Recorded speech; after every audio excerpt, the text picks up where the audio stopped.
Баршаңызға қайырлы күн достар. Бүгін сіздерге зейнетақы бойынша түсіндіретін боламын. Яғни зейнетақының екі түрі бар, қарттық жаспен және де бала жасымен зейнетақыға шығып жатады аналарымыз. Бұл зейнетақыны қалай есептелеміз, қалай есептеледі, барлығын толыққанды түсіндіретін боламын. Менің каналыма тіркеліп қойыңыздар. Тегін пайдалы ақпараттармен көптеп бөлісіп отырамын. Зейнетақының үш түрі бар. Ең бірінші түрі бұл базалық зейнетақы. Бұл өмір бақи тағайындалатын зейнетақының түрі. Бұл ең төменгі күнкөріс деңгейі бойынша есептеледі 2024 жылы. 10 жылға дейін немесе одан аз еңбек өтілі стажы болса, 60% ең төменгі күнкөріс деңгейінің 60% төленеді. Және де, егер де мысалы мына жерде мен есептеп қойғанмын, 15 жыл стажы бар адам, оған 10 жылық жаңа 60% коэффициентке 10%-ті әр жылыңызға сіздің 2%-тен қосылып отырады.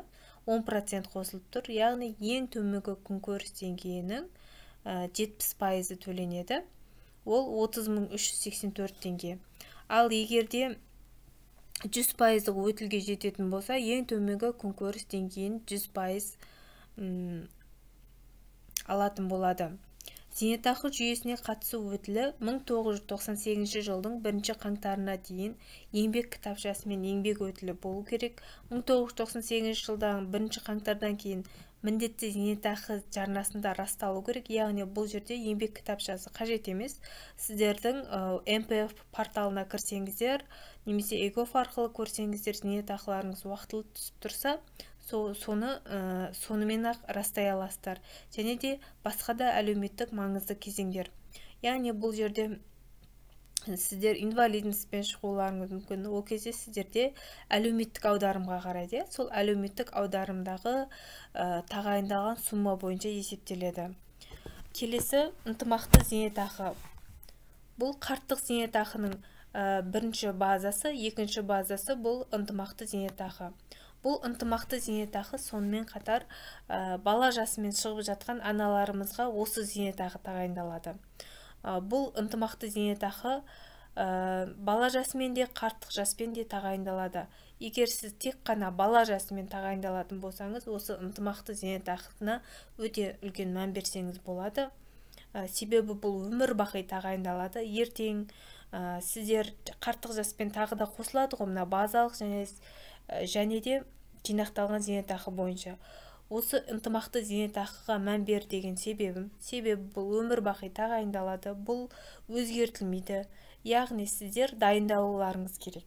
Ынтымақты зейнетақы бала жасымен шығып жатсыз ба? Мен қаншамен шыға аламын? Қанша теңге төлеп отырсам шығамын? Деген сияқты сұрақтарыңыз болу керек. Және де есептетіп көрсеңіздер болады. Өйткені бұл өмір бақи тағайындалғаннан кейін мен зейнетақым қарттық жасқа келген кезде де аз болып қалды ғой деген сұрақтар болады. Бұл ынтымақты зейнетақы 1995 жылы 1 қаңтардан бастап кез келген 3 жыл үшін орташа айлық табысты ескеріледі. Бұл орташа айлық табыс 55 айлық есептік көрсеткішпен шектеледі. Оның 75% тағайындалады, егер өтілі толық болса, еңбек өтілі. Бұл еңбек өтілі толық дегеніміз әйелдер үшін 20 жыл, ер адамдар үшін 25 жыл. 1998 жылға дейін кем дегенде 6 ай сізде еңбек өтіліңіз болу керек. Ол хоть сізде оқу орында оқып жатқан анықтамаңыз дипломмен растасаңыз да, немесе армияға барып өзіңіздің құжатыңызбен растасаңыз да болады, немесе жаңа декретте отырған уақытыңыз болуы мүмкін. Ол да сіздің еңбек өтіліңізге есептеледі. Осыны ескереміз. Мысалы, келтіріп өтейін, орташа айлық табысы 100 000 теңгелік жалақысы бар ер адам дейік. Бұл 1998 жылға дейін 17 жыл еңбек өтілі бар. Ол еңбек өтілі бар. Бұл кісіге коэффициент 0,68 коэффициент қосылады. Яғни біз 100% аламыз. 100%-дің 60%, 60 000 теңге. Оны оған 0,68 коэффициент қосылады, 40.800 теңге ынтымақты зейнетақы тағайындалады. Ал әйел адамда тура осы жалақы болса, бұл кісіде де дәл солай 17 жыл еңбек өтілі болса, бұл кісіде 0,85 коэффициент болады. Бұл себебі 240 айға бөліп отырамыз. 204-ті, мысалы 17 жылды біз 12 айға көбейсек 204 ай болады. 204 айды 300 айға бөлсек 0,68 коэффициент. Бұл ер адамдар үшін. Дәл осыны 204-ті біз 240-қа бөлеміз. 240 айға бөлеміз. Сол кезде 0,85 ай болады. Бұл жерде 51.000 теңге зейнетақы тағайындалады. 2024 жыл үшін орташа айлықтың шегі 55 айлық есептік көрсеткіш дедім, яғни ол 203.060 теңге. Хоть сізде 2024 жылы 300.000 айлығыңыз болса да, немесе миллион айлығыңыз болса да, осы 203.060 теңгеден есептелетін болады. Сонымен қатар сізде период осы соңғы 3 жылды қарайды, основной. Ал егерде соңғы 3 жылда сіздің жалақыңыз жоқ, немесе жұмыс жасамадым деген болсаңыз, сіз өзіңіздің еңбек өтіліңіздің кезеңіндегі мысалы болуы мүмкін 2013, 2014, 2015-те осы қатарынан 3 жылды алып, жалақыңыз жақсы айларды көрсетсеңіз де болады орташа айлық табыс ретінде. Орташа айлық табыс ретінде көрсету үшін ол жылдарда да сіз сол мекемеден растауыңыз керек. Жұмыс жасағаныңызды, жалақыңыздың дәл солай болғандығын растауыңыз керек. Барлығы түсінікті болды деген ойдамын. 2024 жылы 100.000 теңгеден сізден жалақыңыз болса 3.600.000 теңге. Жалақы. Оның 10%-ы 360.000 теңге бірыңғай жинақтаушы зейнетақы қорында жиналып тұру керек. Бұл ынтымақты зейнетақы. Келесі бізде жинақтық зейнетақы. Жинақтық зейнетақы бұл 2018 жылы 1 қаңтардан бастап кесте бойынша беріледі. Ең төменгі күнкөріс деңгейінен 70%-дан кем емес. Яғни 43.477 теңгенің 70%-ы 30.385 теңге.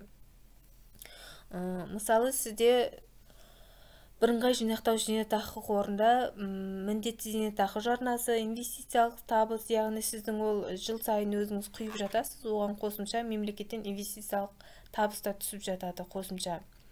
Бұл сумма жинақталып тұрады. Сіздер зейнет жасына шыққан кезде сіздерді 20 жылға бөлу мүмкін.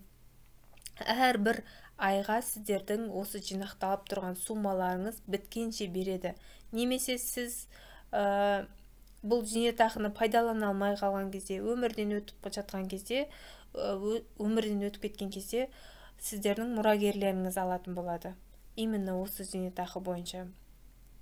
Сонымен қатар добровольный зейнетақы деген бар, ерікті зейнетақы. Бұл ерікті зейнетақы сіздер өздеріңіз жұмыс берушімен келісе отырып, өзінің коды бар, банктер арқылы немесе почта арқылы добровольно ерікті түрде өзіңіз жаңағы зейнетақы аударып отырсаңыздар болады қосымша.